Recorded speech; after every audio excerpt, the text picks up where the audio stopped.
I hear everything you're saying, and I do think, though, there needs to be some clarity that there are some pockets of the country that may not be ready. I'm here in Washington. In many ways, I'm here doing Know Your Value interviews, but I am working with a team here, and there is one person on the team who is not vaccinated. I'm wearing a mask around that person. You know, it is really, if you want to follow the science, then there are times you need to still wear the mask. And that's where I think it gets really confusing as we try and move forward as a country and put this pandemic behind us. The other thing is, this pandemic is not behind us globally. And that means that we could run into problems again. You never know. If you're looking at the science and you're looking at breakthrough cases and you're looking at other strains, it's not completely behind us. Dr. Mika is a moron, but that's not a surprise to you.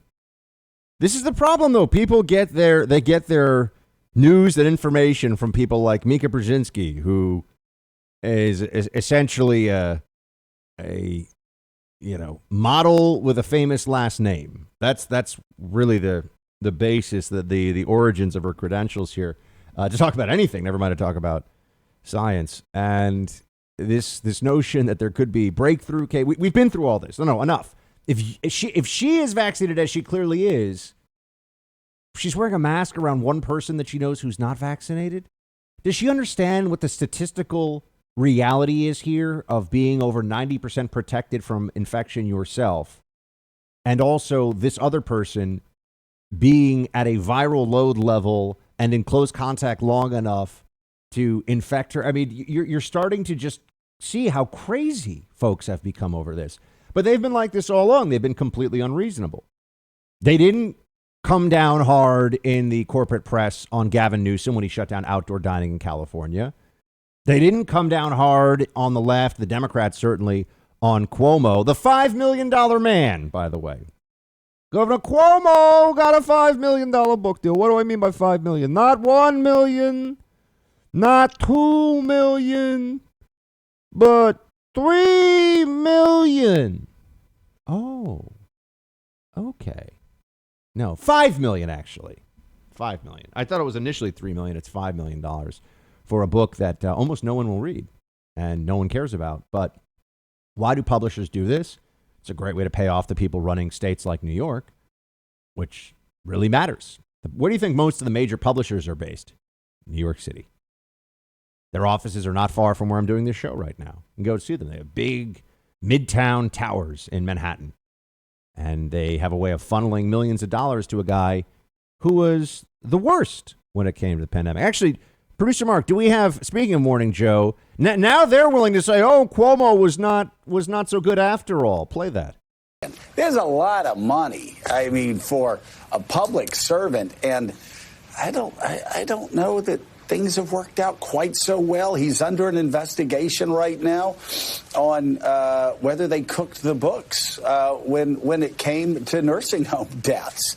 And when I say I don't know, that's me. That's what the kids call these days understatement. That's crazy money. It's crazy money for anyone. And we asked him in real time whenever that book came out last year, when he came on the show, why on God's earth he would write a celebratory book about your leadership while you were still right in the middle of the crisis. And it has not worked out well for him. As you said, the initial decision 2 Marches ago to send patients back into nursing homes, then covering up the number of deaths that were inside those nursing homes. There's also, of course, the sexual harassment investigation in his time as governor. And yet I don't know how in good faith you could accept the $5 million for a book about your leadership in a crisis when your state, the state of New York, not all through his fault, but it's a truth, had it as bad or worse than anybody else in the country. And the leadership, in many cases, as these investigations are showing and these journalism has shown, has been, frankly, terrible and deadly in many cases. You know, Morning Joe was a show that was a big proponent of, and for the New York and D.C. elites that are the Morning Joe audience, it's never been a big audience, but it's, very important hedge fund managers and politicians that watch the show. That's what we're always told in the media. They were big proponents of Cuomo. Do you remember Cuomo-sexuals? That was a term that became popularized for a while because of how sexy Cuomo was during his press conferences. Do you remember the various politicos, writers, authors, pundits who were saying that Cuomo made them all feel so safe? Made them all feel so safe.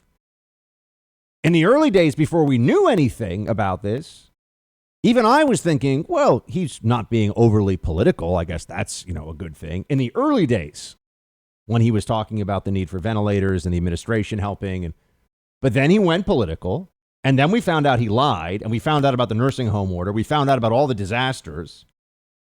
And yet there were still people covering for him. There were still people that were saying, oh, no, let's wait and see. Cuomo was the worst governor in America during a time of real trial. And he was rewarded for it. Why? Because he's a part of the Democrat system, and they reward and take care of their own. As I have always told you, it's one of the big advantages the Democrats have. The apparatus of the left makes sure that they're important fighters, that they're political assassins, that the people that do their dirty work, they always get another job. They always get a payoff. They're always taken care of. They're like mafia hitmen who go to prison and their family is, taken care of by the Don. That's the Democrat Party. On the right, we get people that get crushed for doing nothing. And then it's just, go sell real estate in Montana. See you later. Good luck. That's what ends up happening. It's one of the reasons why we lose, folks. I like to speak about that with you honestly now. Why does the right lose on issue after issue? Why do we lose control of institutions? Why have corporations gone woke? Why can't you send your kid to school without being indoctrinated with critical race theory? Why are all elite universities in the country run by leftist loons now? Because we keep thinking that we're playing a game where the objective is neutrality and fair play, and the left keeps playing a game where the objective is control and win. Well, when you're up against that in the long run, which side do you think gets their way more? We can disengage. We can all do what I understand the conservative mentality, get off the grid. Don't even deal with it, Buck. Well, then they're really going to be in control of everything.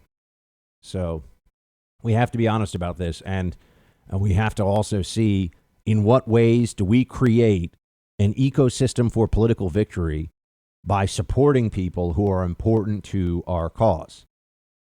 And doing so in every way that we can, because the left absolutely does that. Look at Cuomo with his $5 million book deal. Do you know how many books he would have to sell to earn out that advance? Think about that. Do you think people are buying that Cuomo book? I don't think so. Hey, Team Buck, thank you so much for watching The First on YouTube. If you like this video, please click that little thumbs up button so then it will log as liked. And also, if you want to see more great content from The First, please click subscribe.